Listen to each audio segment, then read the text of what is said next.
decades, the majestic Himalayas have stood witness to a silent yet persistent tension between two nuclear-armed giants, India and China. While diplomatic channels remain open, a new dimension of concern is rapidly unfolding along their shared border: China's aggressive infrastructure development.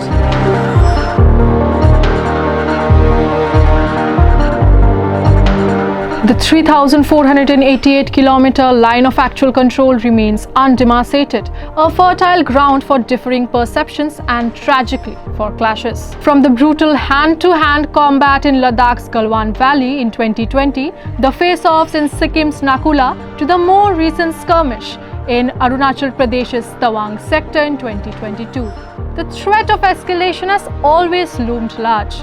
China's aggressive infrastructure push is not merely about development. While no major violent incidents have been reported since late 2022, the underlying tensions are far from resolved. Sporadic altercations remain a risk, particularly in the sensitive sectors of Arunachal Pradesh, Sikkim and Ladakh. The fragile patrolling agreement in Ladakh offers a glimmer of hope, but the bigger picture reveals a more concerning trend. China is not just patrolling, it is building. A Wall Street Journal report highlights that this is just one part of a massive construction spree along China's roughly 2,000-mile land border with India. Experts say China's efforts to dominate the region are creating an increasingly flammable situation between the two major world powers.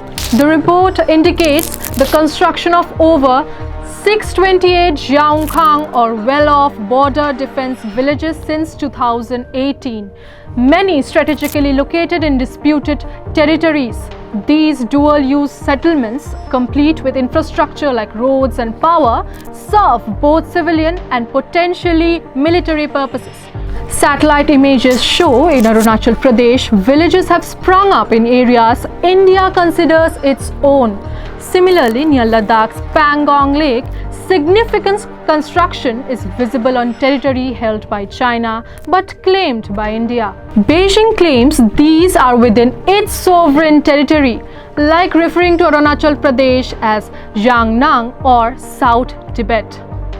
India, however, views these as blatant encroachments designed to unilaterally alter the status quo. Wall Street Journal report notes that China uses salami slicing tactics, where it makes incremental moves that are too small to meet resistance but cumulatively amount a major strategic gain. To understand the implications of this infrastructure surge, we spoke to an officer of the Indian Army who has served extensively in the border regions.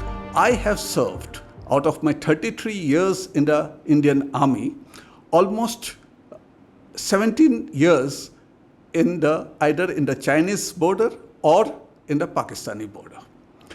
And I have seen that there has been substantial increase in the infrastructure development at the border areas by China.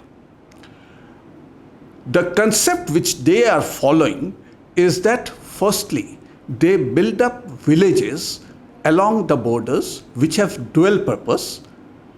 The dual purpose being that they first get their Han people and settle them in the villages. Secondly, the infrastructure which is there in the villages, though built for civil purpose, can be also used for military purpose. Like at times of war, these houses or the structures which have been built can be fortified and used for military purpose. Along with that, the development of rail and road network has been tremendous. The Chinese have shown their mastery in construction by ensuring that there is a railway link to Tibet, and that too to its capital city of Lhasa.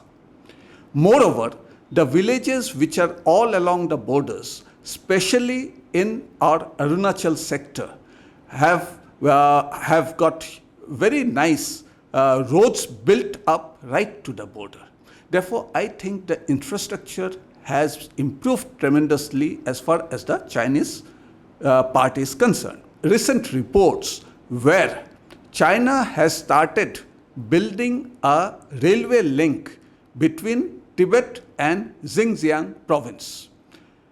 The fact of the matter is that this railway line is going to pass through Aksai Chin, which is claimed and which is actually a part of India.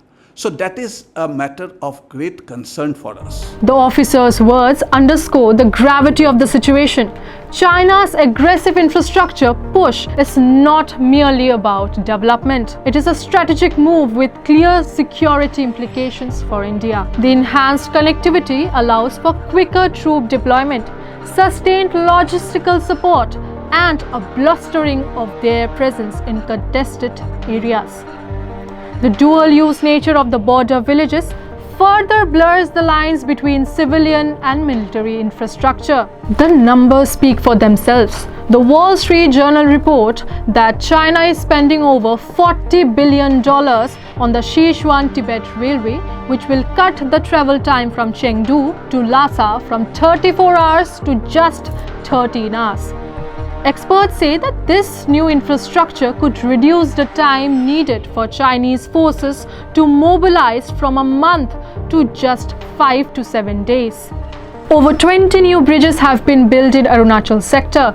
Extensive road networks in Xinjiang are reaching closer to the LAC, and airfields and heliports are being expanded, providing China with greater air power projection capabilities in the region. While India has projects like Sela Pass Tunnel and the Arunachal Frontier Highway, the Wall Street Journal report notes that its overall infrastructure system is much more limited. As China continues to build and assert its claims, the shadow on the Himalayas lengthens. India faces the challenge of not only countering these incursions but also addressing the long-term strategic implications of these infrastructure build-up. Merely by development of infrastructure is going to lead to incursion, that also will be a wrong assumption to make. But definitely it gives the capability to carry out such action. I would also like to say that India likewise has also focused in last about 10-12 years on infrastructure development, particularly in the difficult areas of Arunachal Pradesh and Sikkim. And we all know that there is a tunnel through Sela Pass which is being constructed. The border village areas are being connected by roads, communication is being provided. So both sides are equally focusing on infrastructure development. The need for vigilance, robust defense capabilities, and a firm diplomatic stance has never been more critical to ensure the sanctity of India's borders and maintain peace in this sensitive region. With video journalist Richard Burman, I am Bipasha Bhattacharya and you are watching Northeast Now.